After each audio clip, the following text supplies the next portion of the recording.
តោះមកមើលខ្ញុំឆ្នៃរ៉ូកោហោខ្ញុំពាក់តែញ៉ាំការគេថ្ងៃមុនទាំងអស់គ្នាមុនដំបូងខ្ញុំអត់ដឹងថាចង់ពាក់រ៉ូព្រោះអីទេតែដោយសារខ្ញុំមានប៉ាក់កោហោមួយម៉ាក់នៅក្នុងស្តុកក៏គិតថាឆ្នៃរ៉ូកោហោពាក់ទៅលោកនេះប៉ឹងអ៊ីជាងដែរឲ្យជួយកាត់រ៉ូខ្លីមួយម៉ាក់ដោយសារតែរ៉ូខ្លីកាត់លឿននោះហើយមានពេលតែ3ថ្ងៃទេដល់ថ្ងៃកម្មវិធីហើយមុនដំបូងចាប់មកលើម៉ាការៀងពិបាកអញ្ចឹងក៏មកចាប់នៅលើខ្លួនវិញមកចាប់ចុះចាប់ឡើងចាប់ទៅស្ដាំអត់ស្អាតក៏ចាប់មកឆ្វេងវិញទៅកាប់ប៉ុន្តែខ្ញុំអត់ចង់ឆ្នៃប៉ាក់ហ្នឹងឲ្យវែងទេប៉ុន្តែដោយសារតែរ៉ូហ្នឹងវារៀងខ្លីពេកបន្ទាប់មកទៀតហ្នឹងដល់វគ្គដិនម្ដងចឹងដិនបែបលក្ខណៈថារំយោប៉ុន្តែអត់យកវែងដូចក្នុងរូបហ្នឹងទេកុំឲ្យខាតអង្កាមហើយសម្រាប់កន្លែងដៃវិញខ្ញុំចង់ធ្វើម៉ូដូព្រះនាងនរោត្តមពងសូរិយាឈ្មោះសូរិយាដូចព្រះនាងដែរតាឆ្នៃដូចព្រះនាងមួយមើលបន្ទាប់ពីដាក់ដៃស្រួលហើយបើខ្ញុំដិនបន្តទៀតបានដិនរំយោនោះខ្ញុំចង់ដិនឲ្យច្រើនជាងហ្នឹងទៀតប៉ុន្តែដោយសារតែអត់មានពេលក៏ដិនបានបន្តិចដែរទៅនៅខាងមុខនោះខ្ញុំអត់មានកម្រងឆ្នៃអីទេចង់ឲ្យបានរៀងវាលាតលៀនតែដោយសារតែរកឃើញមានប៉ាក់ផ្កាក្រហមមកក៏ឆ្នៃបន្ថែមតិចតួចតាមហ្នឹងទៅនិយាយរួមទៅអាងតែពាក់ខ្លួនឯងឆ្នៃដាក់អានេះបន្តិចអានោះបន្តិចចេញមកស្អាតដែរតា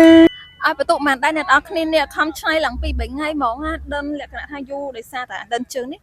ដិនដៃសងខាងនេះអ្នកនរគ្នាអើយយូរបានឆ្នៃរកខ្លួនឯងម្ដងនិយាយពីថាបញ្ញាផ្សាហា